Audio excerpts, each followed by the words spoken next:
What if God designed our seasons of loneliness to draw us closer to Him and deepen our connections with others?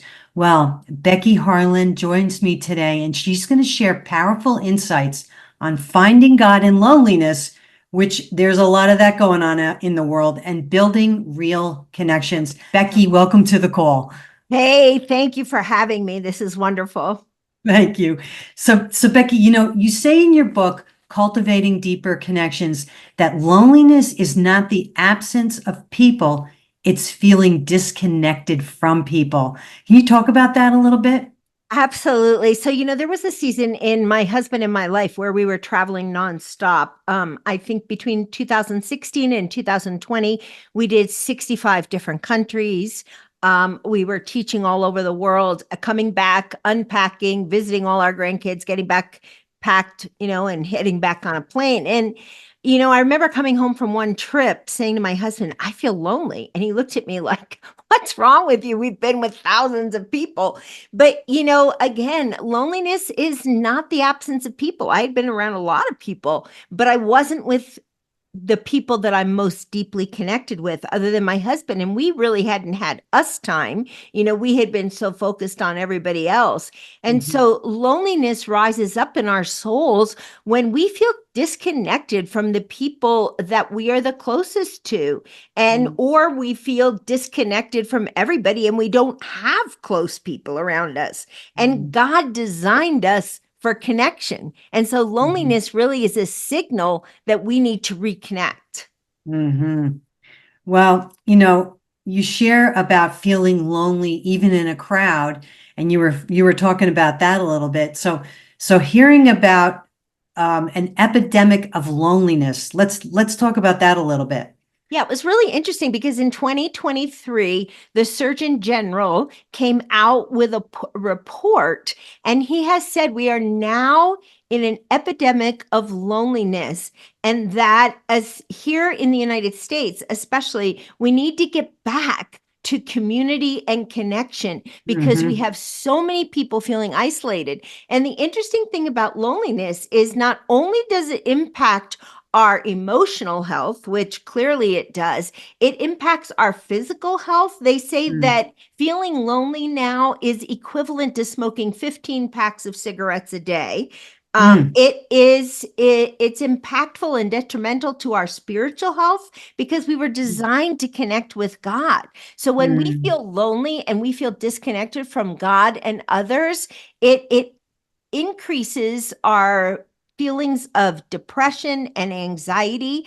It shortens our lifespan. So we've got to really get a handle on it. Well, you also say you should let go of a critical spirit. Now, this is interesting because I have that inside of me myself, and that the more you criticize others, which I have to kind of filter my mouth, the lonelier you're going to feel. And what's the cure for that? Yeah, so that's exactly right because people don't want to be around somebody who's critical and negative all the time. And so part of the cure for that really is adopting an attitude of gratitude where you are thankful for everything. Another thing is we have to switch our thinking. We particularly those of us who follow Jesus, we tend to think of ourselves as us who follow Jesus and them who don't. What Mm. if Jesus wants us to switch our thinking and see every human being as somebody that is created in the image of a glorious God who deserves to be loved and who holds dignity because they're created in the image of God? And when we begin to switch our thinking like that, we become curious about other people and we're less likely to be critical of them. Hmm. Criticism is such a big thing, especially, even if you're not feeling very good about yourself, you may criticize it. So criticize it, take the onus off you in a sense, right? Wouldn't that happen? And Yes. yeah, I mean, there's just, I really believe that COVID had a lot to do with this engaging with being alone and loneliness because we all were so cut off almost for a whole year, and people just gradually started getting out. Don't you think that? Yeah, I think we were on a path towards loneliness for a long time before COVID. But when Mhm. COVID hit, it upped it.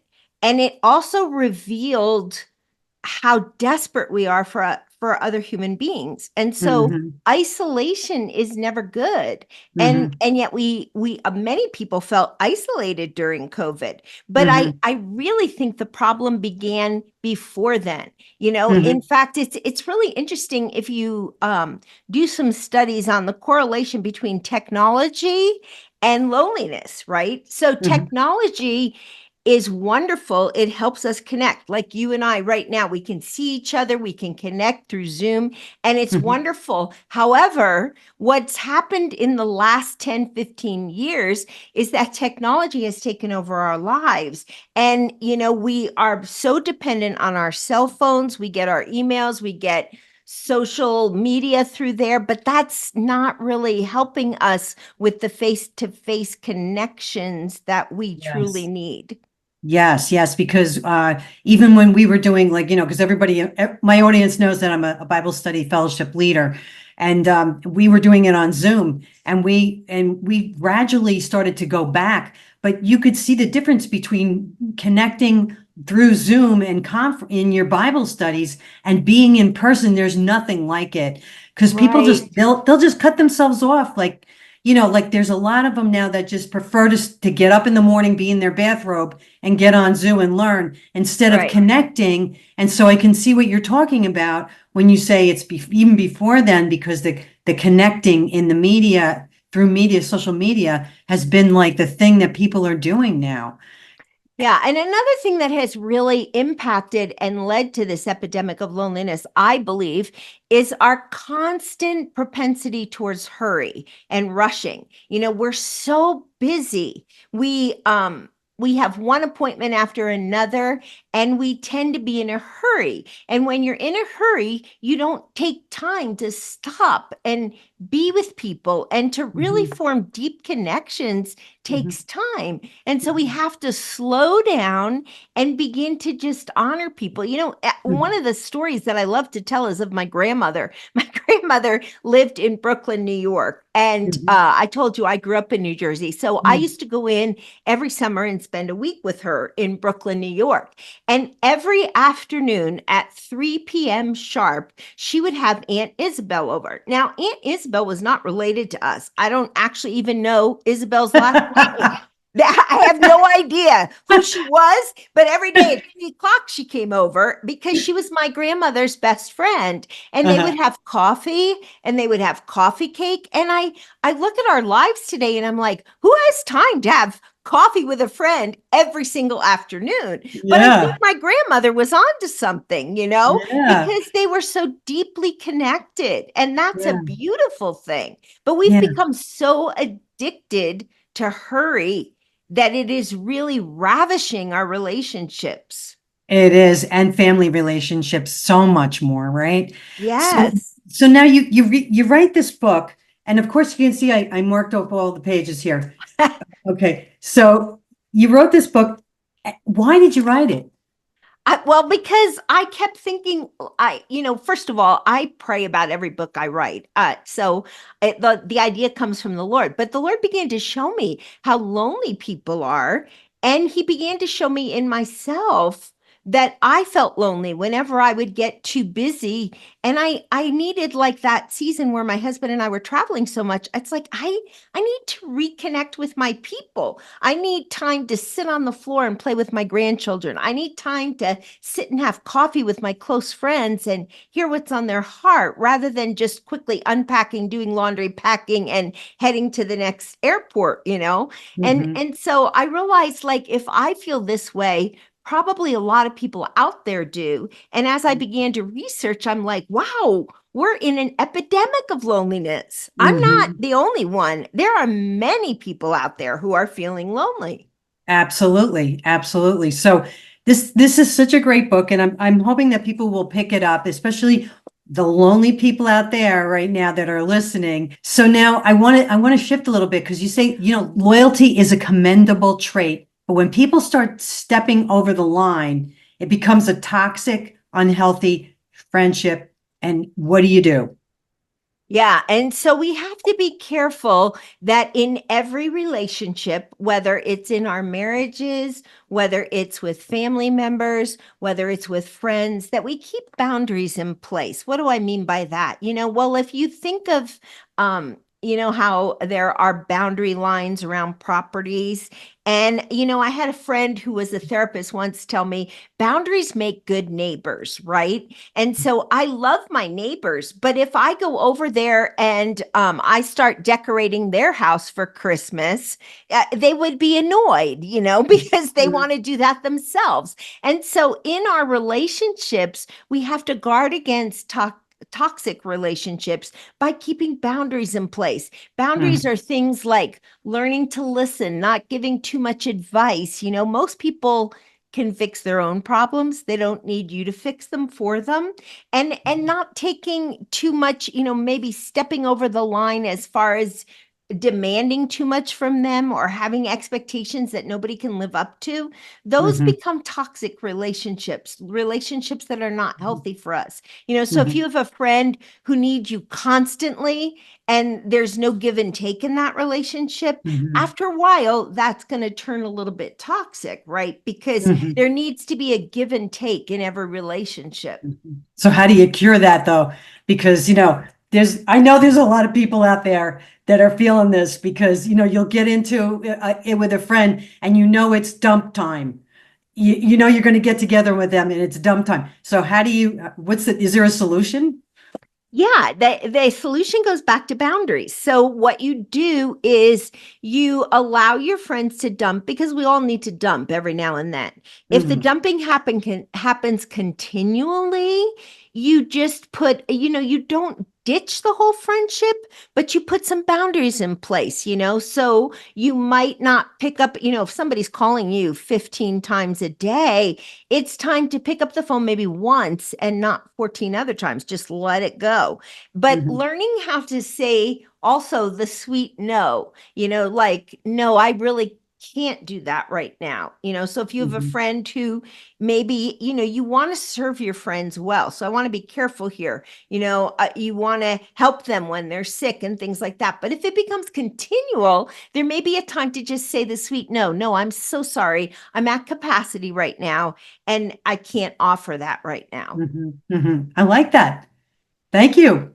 I'm sure You're that that's welcome. not only is it helping me, but I'm sure there's a lot of people out there it's helping today.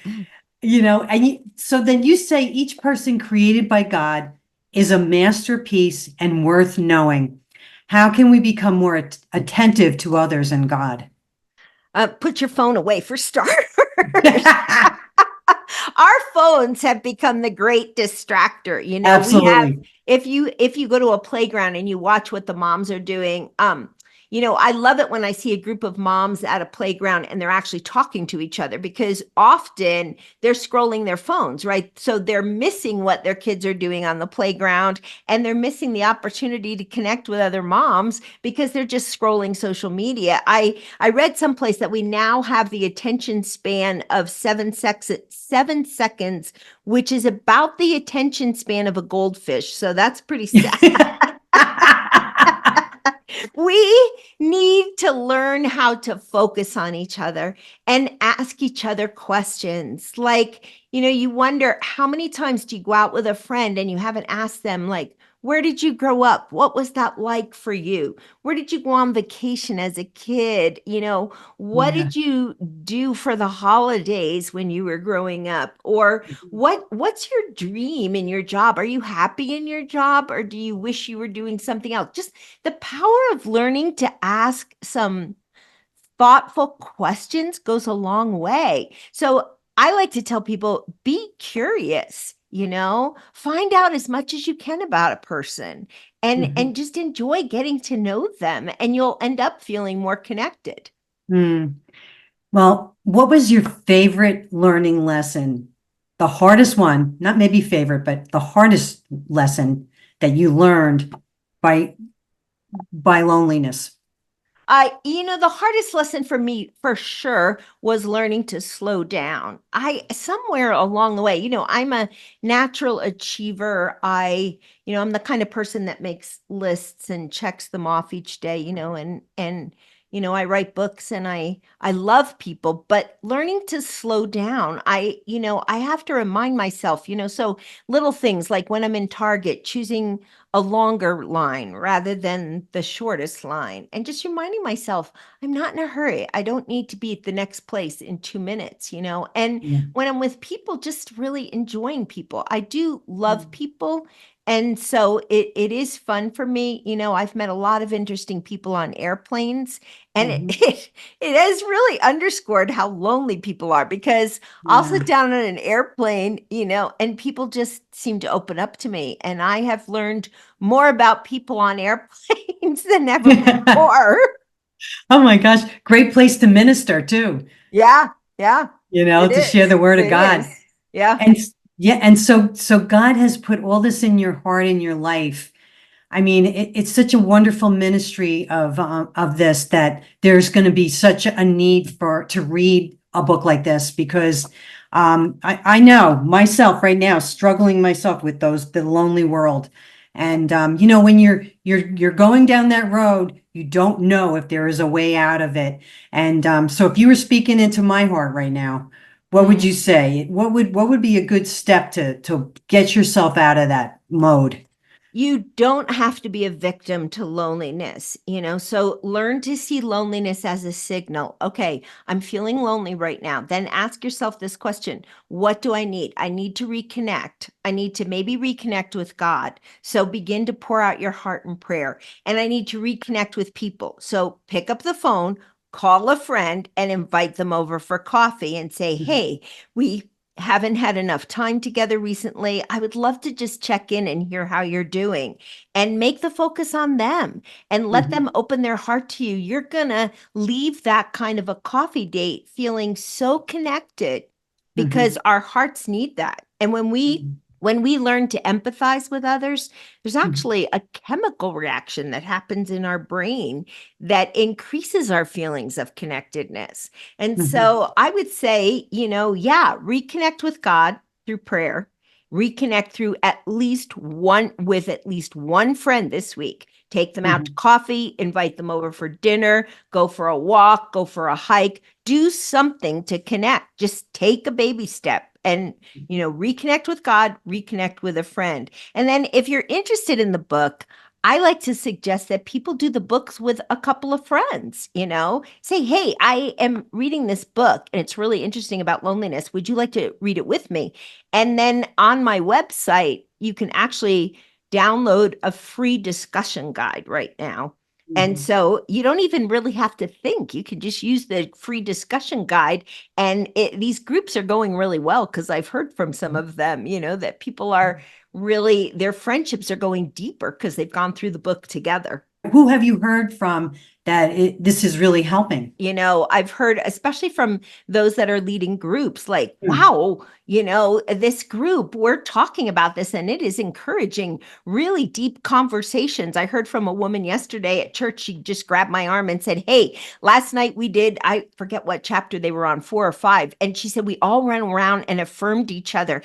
And it was so special and it was so needed. And we all left feeling so uplifted. So she went on and on. Another friend contacted me and said that she had a friend over who saw the book on their coffee table and said, oh my gosh, where did you get that? I need that book. So my friend told her. Another friend said, another person contacted me and said, this is really changing my life because you're giving me practical steps and showing me how to deepen my relationships. I love that.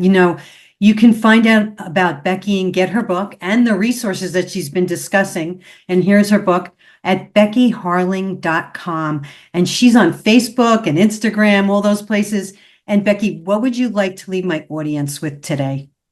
Hey, I just want you to know that even if you feel lonely, you are actually never alone because Jesus himself said, never will I leave you, Never will I forsake you. And so you are actually never completely alone. So begin by reaching out to Jesus. Lord Jesus, I want to know you more. I want to feel your presence more. I want to sink into your love more. I need your forgiveness and I want you in my life. And when you start there, you realize, hey, even though I feel lonely, I am never alone. What if God is inviting you to let go of distractions and seek relationships that reflect his love? And until next time, all glory and honor to King Jesus.